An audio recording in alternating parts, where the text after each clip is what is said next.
ಮಾಹಿತಿ ನೀಡಿದ ಅಧಿಕಾರಿಗಳ ವಿರುದ್ಧ ಆಕ್ರೋಶ. ಕೇಂದ್ರ ಸರ್ಕಾರ ಆಡಳಿತದಲ್ಲಿ ಪಾರದರ್ಶಕತೆಯನ್ನ ಮತ್ತು ಸಾರ್ವಜನಿಕರಿಗೆ ಮಾಹಿತಿ ಸಿಗುವಂತೆ ಮಾಡಲು ಮಾಹಿತಿ ಹಕ್ಕು ಕಾಯ್ದೆಯನ್ನ ಜಾರಿಗೆ ತಂದಿದೆ. ಆದರೆ ಈ ಮಾಹಿತಿ ಹಕ್ಕು ಕಾಯ್ದೆ ರಾಮದುರ್ಗದ ಕರ್ನಾಟಕ ನೀರಾವರಿ ನಿಗಮ ನಿಯಮಿತ ವಿಭಾಗ 1ಕ್ಕೆ ಅನ್ವಯವಾಗುವುದಿಲ್ಲ ಎಂಬಂತೆ ಅಧಿಕಾರಿಗಳು ವರ್ತಿಸುತ್ತಿದ್ದಾರೆ. ಹೌದು ವೀಕ್ಷಕರೇ, ಜೈ ಭೀಮ್ ಯುವ ಜಾಗೃತಿ ಸೇನೆ ರಾಜ್ಯಾಧ್ಯಕ್ಷ ಅಭಿಜಿತ್ ಎಂ ಅವರು ದಿನಾಂಕ 1/8/2024ರಂದು ಮಾಹಿತಿಯನ್ನ ಕೇಳಿದ್ದು, ನಂತರ ಮಾಹಿತಿಗೆ ಶುಲ್ಕ ಭರಣೆ ಮಾಡುವಂತೆ ಕಚೇರಿಯಿಂದ ಪತ್ರದ ಮೂಲಕ ತಿಳಿಸಿದ್ದು, ಅದರಂತೆ ಶುಲ್ಕ ಭರಣೆ ಮಾಡಿದರೂ ಕೂಡ ಇದುವರೆಗೂ ಮಾಹಿತಿ ನೀಡಿಲ್ಲ. ಈ ಹಿನ್ನೆಲೆಯಲ್ಲಿ ಇಂದು ಕರ್ನಾಟಕ ನೀರಾವರಿ ನಿಗಮ ನಿಯಮಿತ ವಿಭಾಗ 1ರ ಕಾರ್ಯನಿರ್ವಾಹಕ ಅಭಿಯಂತರರಿಗೆ ಮನವಿಯನ್ನ ಜೈ ಭೀಮ್ ಯುವ ಜಾಗೃತಿ ಸೇನೆ ರಾಜ್ಯಾಧ್ಯಕ್ಷ ಅಭಿಜಿತ್ ಎಂ ಅವರು ಸಲ್ಲಿಸಿದ್ದು, ನಂತರ ಸುದ್ದಿಗಾರರೊಂದಿಗೆ ಮಾತನಾಡಿದ ಅವರು, ಮಾಹಿತಿ ಹಕ್ಕು ಕಾಯ್ದೆಗೆ ರಾಮದುರ್ಗದ ನೀರಾವರಿ ಇಲಾಖೆ ಅಧಿಕಾರಿಗಳು ಬೆಲೆ ಕೊಡುತ್ತಿಲ್ಲ, ಸರಿಯಾಗಿ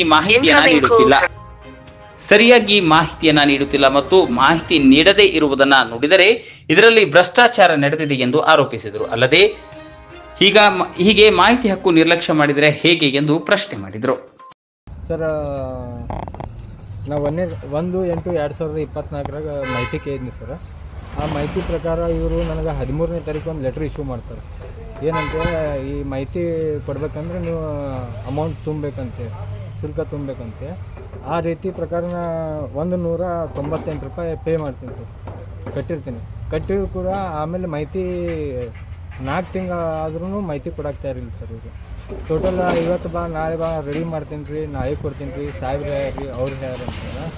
ಲಾಸ್ಟ್ ಟೈಮ್ ಶಾಸಕರು ಕೂಡ ಮೀಟಿಂಗ್ನಾಗ ಹೇಳಿದ್ರು ಭ್ರಷ್ಟಾಚಾರ ರಾಮದುರ್ಗನಾಗ ಭಾಳ ಇದೆ ಅಂತೆ.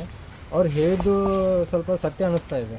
ಮಾಹಿತಿ ಕೊಡೋಕ್ಕೆ ವಿಳಂಬ ಮಾಡಿದ್ರು 4 ತಿಂಗಳು ಸರ್. ಅವ್ರು ಹೇಳಿದ್ದು ಇರ್ಬೋದು ಅಂತ ನನಗೂ ಅನ್ನಿಸ್ತಿದೆ. ಅದಕ್ಕೆ ಮಾಹಿತಿ ಕೊಟ್ಟಿಲ್ಲ, ಅಧಿಕಾರಿ ವಿರುದ್ಧ ಕಾನೂನು ಕ್ರಮ ಕೈಗೊಳ್ಳಬೇಕು. ಆಮೇಲೆ ಅದಕ್ಕೆ ತಕ್ಕ ಶಿಕ್ಷೆ ಆಗಬೇಕು. ನಮ್ಮ ಮಾಹಿತಿ ನೀಡಬೇಕು. ಯಾವ ಇಲಾಖೆ ಇದು? ನೀರಾವರಿ ಇಲಾಖೆ ಸರ್, ನಂಬರ್ 1.